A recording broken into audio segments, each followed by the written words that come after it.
Estamos de volta hoje aqui no programa Conexão com o Leonardo Gonçalves, com o Samuca tocando demais pra gente aqui, falando sobre política. Você que é jovem, está assistindo o programa Conexão, você é interessado pela política, você busca saber sobre política, você está engajado nesses movimentos políticos e nessa próxima eleição, vai votar ou vai ficar de fora? Tem que votar, viu, Luciana? Olha só, quero ler um comentário aqui, porque tem muita gente mandando um abraço pro Léo. Por exemplo, a Giliane Bessa, ela fala o seguinte: confesso que estava precisando ouvir essa música. Gostou demais.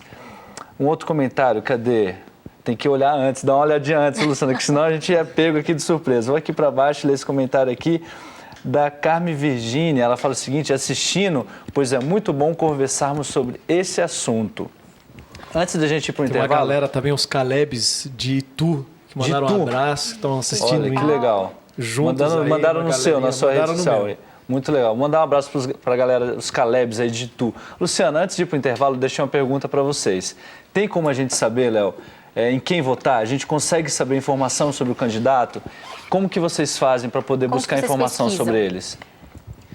Olha, Luciana, eu acho que hoje em dia tem vários meios de você estar por dentro do que, do que os candidatos estão propondo. A internet é uma ótima ferramenta. Eu particularmente uso a internet porque eu não tenho televisão em casa. Mas mesmo assim, as campanhas que são feitas na televisão você consegue ter acesso na internet. Então, assim, acho que hoje em dia não sabe quem não quer, né? Porque está muito fácil o acesso à informação. E o nosso amigo aqui que está com a gente agora no segundo bloco é o Wellington. Wellington, tudo bem? Seja bem-vindo. Obrigado. E você, Wellington, como que faz para pesquisar aí sobre o seu candidato? Aí eu, por ser formado já na área de tecnologia, isso para mim já é praxe, né? No meu dia a dia eu já trabalho já com redes sociais, essas coisas, Twitter, essas coisas. Então, assim, não tem como hoje, a tecnologia hoje está tão grande que cada vez mais atinge milhões de pessoas, né? Então, você vendo um site, alguma coisa, do lado já aparece assim um noticiário, que eles colocam publicidade, propaganda. Então, mesmo você falando, não quero me envolver com política, eu não quero saber nada, não tem como.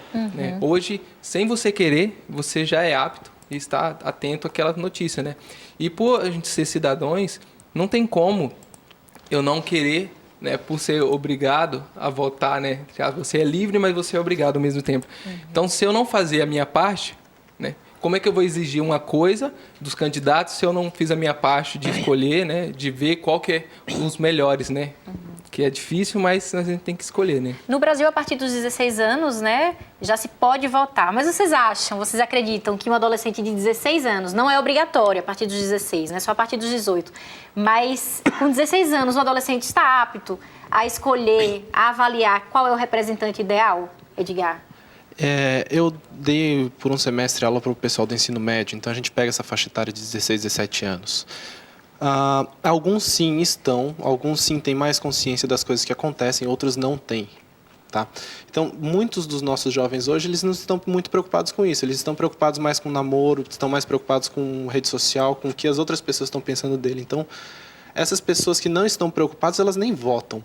Na verdade, então, alguns poucos, e eu conheço alguns que têm consciência e que tiraram o título de eleitor por desejo de votar. Mas na verdade, poucos. A probabilidade entre os de 16 a 18 anos, os que votam, como ele falou, os que votam são os que são interessados, são os que se informam.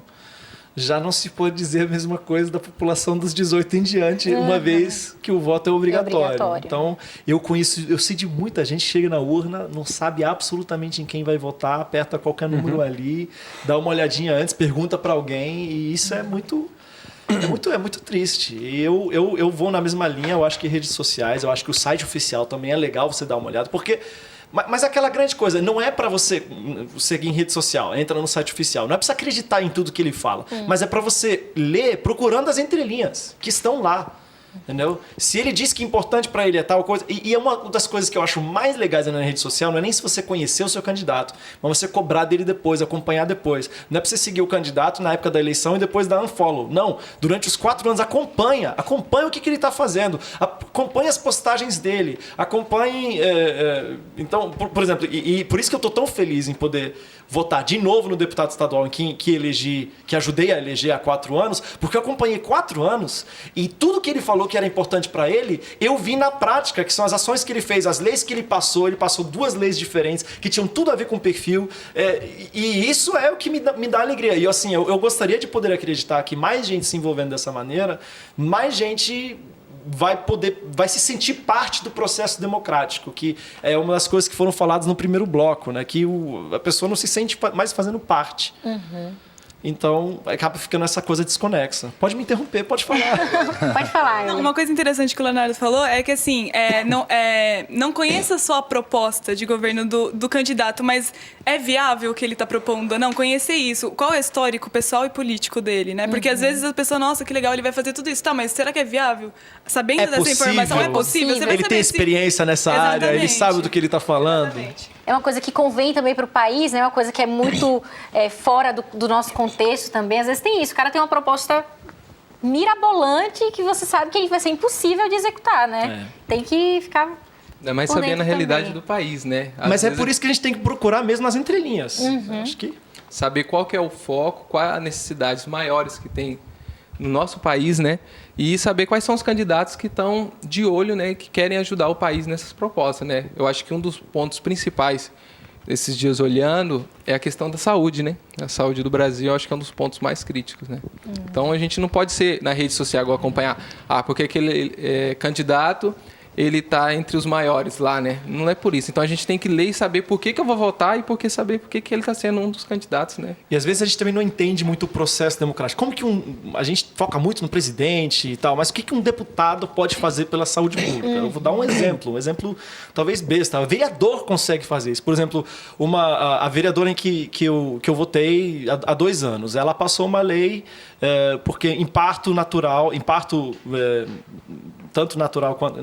Não sei exatamente agora a especificidade, talvez porque eu não tive parto ainda. Cesárea. Porque eu não tenho tanta habilidade de saúde também, né? Que sua esposa, né? Minha esposa também não teve ainda. Mas assim, existe um remédio para diminuir a dor do parto, que na rede pública não era acessível, porque era um preço X, tal. Ela passou uma lei e na cidade, no município de São Paulo, agora é direito das mulheres ter esse parto desse jeito. Então, assim, ela não vai resolver o problema da saúde no Brasil, mas talvez nem o presidente possa resolver em um mandato o problema da saúde no Brasil.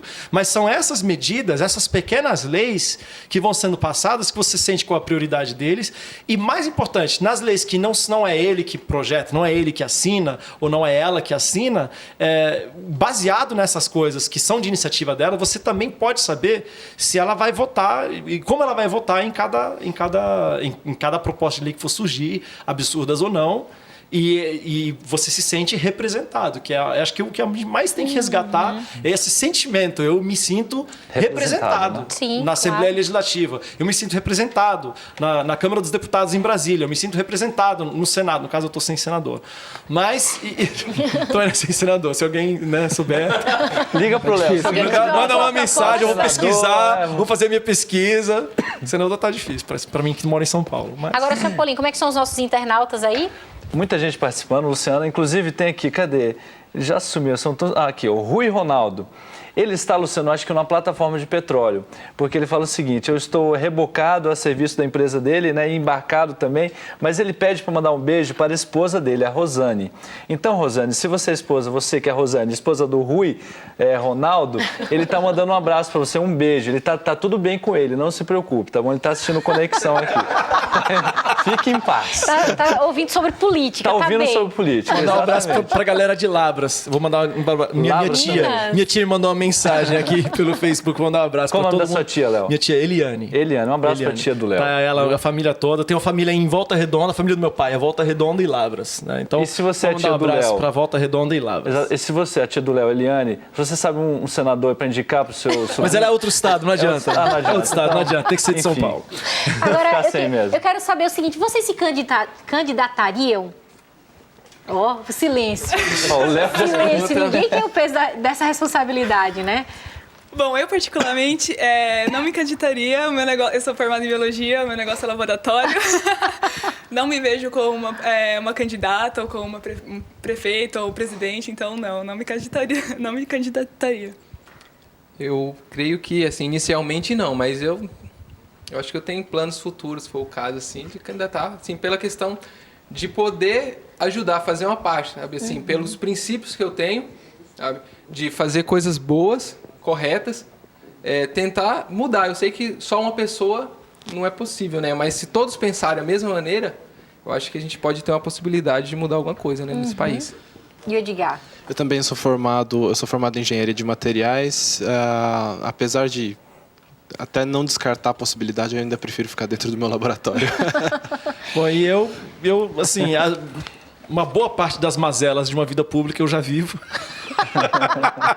Que é o lance da exposição e tal. Então, muitas pessoas não se veem na vida pública justamente por causa da exposição, do tipo de crítica e perseguição que você sofre. Não, por eu ser músico, eu já sofro essas coisas.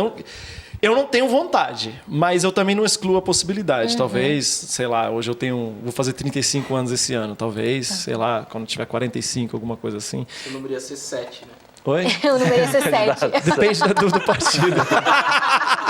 Agora, você sabe que às vezes assim, a gente fala tanto sobre a importância da política e tal, mas quando a gente joga a responsabilidade para quem não está dentro da política, a gente sente que o pessoal se esquiva muito, né? Pelo lance da corrupção, por esse histórico e talvez para fugir um pouco da responsabilidade. Mas eu queria falar um negócio sobre corrupção, que é muito sério. A gente fala que só político no Brasil é corrupto. Exatamente. Ô, gente. Político sai dessa É um reflexo.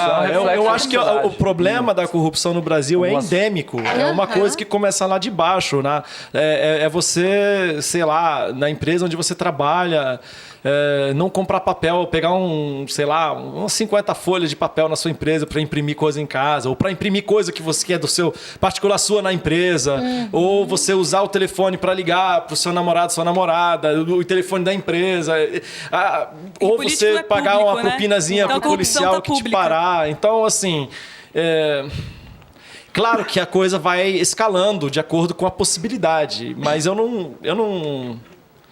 acho que em todas as áreas você pode ser fiel, você pode ser honesto, você pode ser desonesto, sendo médico, sendo advogado, É que os olhos, por ser algo público, estão muito mais sobre os políticos. E também tem um detalhe, você não vê nenhum médico prometendo de 4 em 4 anos que ele vai ser honesto. E os políticos fazem isso. Então a gente toma eles muitas vezes pela própria palavra deles, né? De confiança, de idoneidade. São palavras muito usadas, principalmente nessa época de eleição. Então a cobrança é uma coisa que eles chamam para si mesmos, mas se eu quero acabar com a corrupção no país, eu tenho que acabar com a corrupção que eu pratico. E internet, gato de internet, gato de luz. Ou compartilhar. De luz é pouco, mas de TV a cabo. De TV a cabo é o que mais tem. E condomínio de classe média, um pega, o outro puxa o sinal. Então, Compartilha os pontos. Vamos fazer o seguinte, um rápido intervalo, daqui a pouco estamos de volta. Manda a sua opinião aqui no nosso facebook.com/conexão jovem oficial, tem o nosso Twitter também, @PGConexão. O Chapolin vai ler a sua opinião já já. Vamos para o rápido intervalo.